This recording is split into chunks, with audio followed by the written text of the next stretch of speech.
Syiah sekarang sudah buka kampus-kampus, punya sekolah, buat seminar-seminar. Apa yang kita harus lakukan? Kata beliau, lawan mereka dengan double. Kalau mereka punya seminar satu, kita buat seminar dua, tiga. Mereka punya kampus satu, kita buat tiga kampus. Nanti insya Allah masyarakat akan bedain kok itu. Kalau di negara-negara yang memang tidak bisa langsung divonis. Sayangnya Indonesia nggak seperti Malaysia ya. Malaysia langsung hukum pemerintahan. Syiah sesat. Oh, Ustadz Khalid Basalamah juga mengaku ya teman-teman bahwasanya Malaysia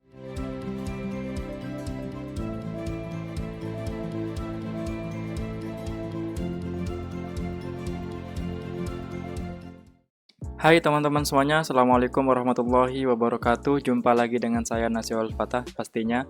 Apa kabar kalian semuanya, saudara, sahabat dimanapun Anda berada. Semoga dalam keadaan baik-baik saja dan semoga selalu dalam keadaan sehat walafiat, dilancarkan segala macam urusan. Amin ya rabbal alamin. Oke teman-teman, pada kali ini kita akan mereaction sebuah video ya teman-teman daripada Ustaz Indonesia teman-teman. Ustaz Khalid Basalamah ya teman-teman, yang membahas terkait dengan Syiah teman-teman. Syiah antara Malaysia dan Indonesia. Ini judul videonya yaitu seharusnya Indonesia seperti Malaysia, tegas terhadap Syiah. Ini dari segi judulnya atau dari segi tajuknya menarik perhatian saya dalam membuat video reaction tersebut ya teman-teman. Oke teman-teman, kalian pasti penasaran kan bagaimana isi dari video tersebut? Jomlah kita tengok bareng-bareng videonya setelah ini. Tapi sebelum itu, aku ingin mengajak teman-teman terlebih dahulu untuk subscribe dan nyalain tombol loncengnya agar tidak ketinggalan updatean terbaru dari channel ini.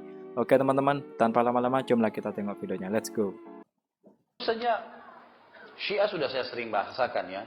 Syiah adalah pemahaman yang dibentuk oleh Abdullah bin Sabah, orang Yahudi, gitu kan. Kalau saya melihat Syiah ini sekarang lebih cenderung seperti orang-orang munafik di zaman Nabi SAW. Mengaku Islam tapi bukan Muslim, gitu kan. Karena mereka mengatakan Quran kurang, sahabat dikafirkan, cari masalah dengan kaum muslimin, di musim haji buat masalah, di Syria bantai orang, rusak masjid, bikin kacau semuanya, gitu kan. Dan saya sudah pernah bahasakan, tidak ada alasan orang-orang Syiah ini betul mereka dibentuk oleh orang kafir dan kelihatan kok orang-orang pakai akal sehat. Tidak ada alasan orang Syiah menyerang ahli sunnah. Apa kira-kira alasannya? Kalau mereka mengatakan betul. Ali ditokohkan, misal, adakah ahli sunnah yang mencaci maki Ali radhiyallahu anhu? Tidak ada. Kita semua mengatakan Ali sahabat Nabi yang mulia, anak mantunya Nabi, kita hormatin. Kita bahas sejarahnya, dan pada saat saya bahas Ali bin Abi Thalib panjang lebar saya bahas masalah itu. Fatimah radhiyallahu anha istri Nabi, istri Ali radhiyallahu anhu, kita katakan al-batul, ya, sifatnya yang sangat dekat dengan Nabi SAW radhiyallahu anha, terkenal, gitu kan? Dipuji oleh ahli sunnah. Hasan dan Husain radhiyallahu anhuma, bahkan Husain di kasus Karbala ahli sunnah mengatakan mati syahid, gitu kan? Mati syahid, dan yang membunuhnya zalim. Datanglah kelompok Syiah ini yang mengacau-ngacaukan semuanya. Dasarnya karena pendirinya orang Yahudi, Abdullah bin Sabah. Sayangnya kaum muslimin di Indonesia ini banyak tidak paham masalah itu. Bahkan saya yakin banyak simpatisan Syiah yang tidak paham apa sebenarnya Syiah. Kalau mereka paham, mereka nggak bakal ikut di situ. Ini jelas-jelas bisa kitabullah dikatakan kurang. Bagaimana caranya? Allah mengatakan inna nahnu nazzalna dzikra wa inna lahu lahafizun. Kami turunkan az-dzikra dan kami akan menjaganya, lalu mereka bilang kurang. Mereka punya 49 juz. Ini dari mana ini? Sahabat-sahabat Nabi, dasarnya Abdullah bin Sabah ingin menyerang Nabi SAW, tapi tidak bisa.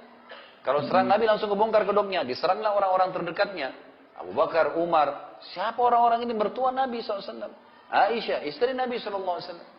Kita sudah tahu konsep dalam Islam, kalau orang meninggal, tidak cerai suami istri akan bersama di surga.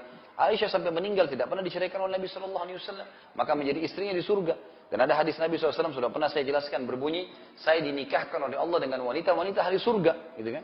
Jadi sudah disebutkan, dan ummahatil mu'minin radhiyallahu anhunna ajma'in. Tapi mereka lakukan hal-hal tersebut, gitu kan? Akhirnya berkembanglah kemana-mana. Tapi tidak pernah ada negara yang ahli sunnah berkuasa mengikuti sunnah Nabi, kayak Indonesia, kayak Saudi, kayak negara-negara Islam yang lain. Ada Syiah di dalam, Syiahnya diganggu. Nggak pernah tuh. Nggak pernah ada dalam sejarah ahli sunnah tuh, Syiah diganggu. Tapi kalau Syiah berkuasa pasti membunuh ahli sunnah. Bukan cuma mengganggu ya, membunuh, membantai, merusak masjid. Nah, dianggap kafir bagi mereka. Ini bahaya sekali, gitu kan. Jadi memang ini pemahaman yang sudah tidak boleh ada tengah-tengah umat Islam. Nggak boleh, gitu kan. Dan jangan terpengaruh mengatakan, oh Syiah itu banyak. Banyak dari mana, gitu. Nggak ada banyaknya, jumlahnya sedikit, cuma tahu menakut-nakuti umat Islam. Nggak ada. Salah satu ulama di Saudi kemarin pas diskusi dipertemukan dengan tokoh-tokoh Iran, kemudian saya punya cuplikannya di WhatsApp kebetulan.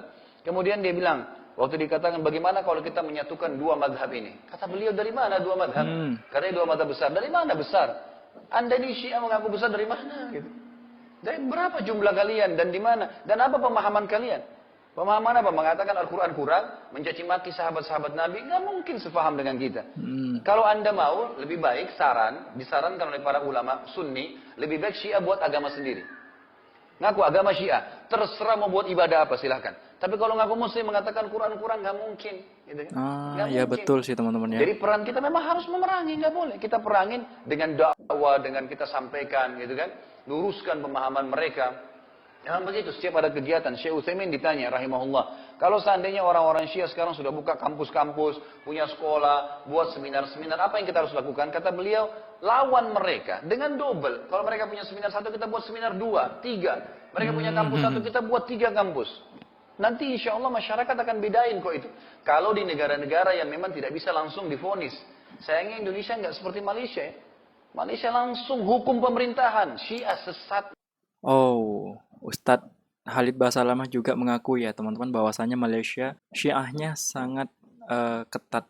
Maksudnya sangat tegas Malaysia terhadap kalangan Syiah teman-teman ya. Jadi beliau mengatakan Indonesia harus seperti Malaysia seperti itu. Boleh ada.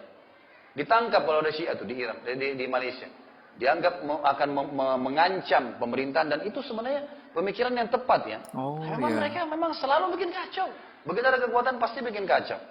Berapa banyak mereka pada saat di Madinah itu hari buat masalah, masuk ke kuburan Baqi, mau ngambil mau bongkar kuburannya Aisyah radhiyallahu anha, mau ngambil tanahnya, ribut sama polisi-polisi pada saat itu. Akhirnya jadi masalah, buat masalah. Ini pemahaman yang ngawur gitu. Bahkan sekarang di Iran mereka buat Ka'bah. Gitu. Ada Ka'bah. Di Iran itu ada 3 Ka'bah, bukan 1, 2, 3 Ka'bah, gitu kan? Ada 2 di satu tempat, ada 2 tempat, ada 1 lagi. Saya sempat lihat cuplikan Ka'bahnya itu. Sampai ada salah satu tokoh dari Saudi yang mengatakan, begini saja, daripada kalian buat masalah buat muslimin di musim haji, kan kalian sudah punya Ka'bah di Iran, udah silakan. Ya tawaf aja di sana daripada buat umat Islam buat masalah, gitu kan. Jadi nggak usah buat masalah, lebih baik buat agama sendiri lah. Seperti itu memang mereka buat. Yang di dalam agamanya semua ancaman-ancaman. Bahkan yang aneh sekali, kalau antum lihat cuplikan fatwa-fatwanya mereka, fatwa yang aneh sekali. Saya tidak tahu sudah terima bahasa Indonesia itu, tapi dalam bahasa Arab ada. Kalau kita ketik di YouTube itu, fatwa-fatwa aneh para ulama Syiah. Itu apa ya? Kalau saya bahasakan fatwa lelucon. Gitu. Jadi musim haji, saya lihat salah satu tokohnya mereka mengatakan kalau musim haji ditanya oleh jamaahnya, boleh nggak kita pakai HP? Oh kalau khusus laki-laki dia bilang, itu kalau pakai HP lagi ihram, tidak boleh HP-nya ditempelkan begini di telinga. Kalau begini batal hajinya. Kalau dibesarin speakernya baru tidak batal. Ini fatwa dari mana ini? Kan itu. Kelinci dianggap tidak boleh. Ini, itu, aneh-aneh. Tapi dalam bahasa Arab memang ya. Saya tidak tahu, mudah-mudahan satu waktu ada teman-teman yang terjemahkan bahasa Indonesia dan didatangkan cuplikannya. Biar orang-orang Syiah di Indonesia pun paham. Mereka nggak paham tuh. Fatwa-fatwa di sana tuh aneh-aneh gitu. Ya, aneh-aneh. Bagaimana dengan tokoh-tokoh yang mereka tokohkan? Dari mana asalnya? Apa sejarah hidupnya? Semua kalau ditahu itu mereka tidak bakal ikut. Teman-teman sekalian, semoga Allah berikan hidayah. Apalagi di Indonesia ini memang kita sangat subur ya. Karena orangnya umumnya apa yang disampaikan bisa diterima, kan gitu. Sampai di Saudi itu dibahasakan orang Indonesia ini orang yang paling lunak. Sering apa yang dibahasakan ya sudah diterima saja, gitu kan. Gampang, pokoknya paling gampang, paling subur. Orang-orang kristenisasi yang nyebarin Kristen Indonesia mengatakan Indonesia adalah lahan paling subur buat kami. Karena mereka apapun disampaikan, apa yang dikasih, ya gitu kan.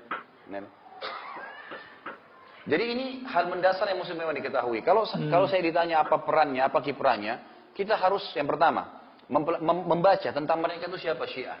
Tadi saya sampaikan sebagian kecil saja. Setelah kita tahu, kita coba mengingatkan orang-orang terdekat buat kita. Mengingatkan semuanya. Yang bisa menjangkau instansi pemerintahan sampaikan dalam keadaan mereka.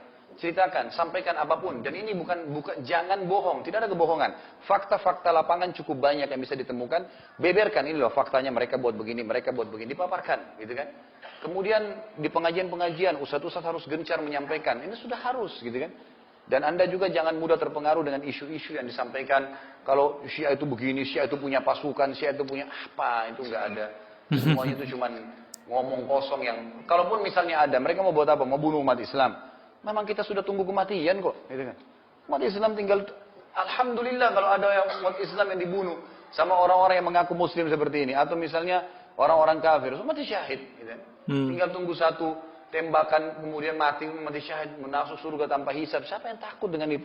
Ahli sunnah tidak akan gentar dengan itu. Tapi kita tidak pernah buat masalah pada siapapun.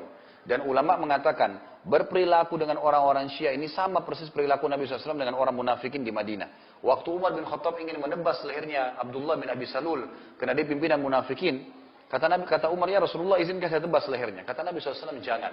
Karena jangan sampai nanti orang berbicara Muhammad membunuh sahabatnya. Artinya apa? Selama mereka mengaku muslim, kita tidak akan ganggu, kita dakwain, luruskan. Tapi kalau mereka buat kekacauan, ya perlu pelajaran, gitu kan? Perlu pelajaran, gitu. Keliru kalau mereka menganggap ahli sunnah itu tidak punya kekuatan. Ngawur. Kan gitu. Umat Islam itu, umat muslimin ahli sunnah tahu keyakinannya dengan Allah Subhanahu Wa Taala, dan berapa banyak di kancah jihad terjadi. Mereka baru masuk, mereka baru belajar, mereka sudah banyak mendapatkan kemenangan-kemenangan. Itulah yang Allah perlihatkan.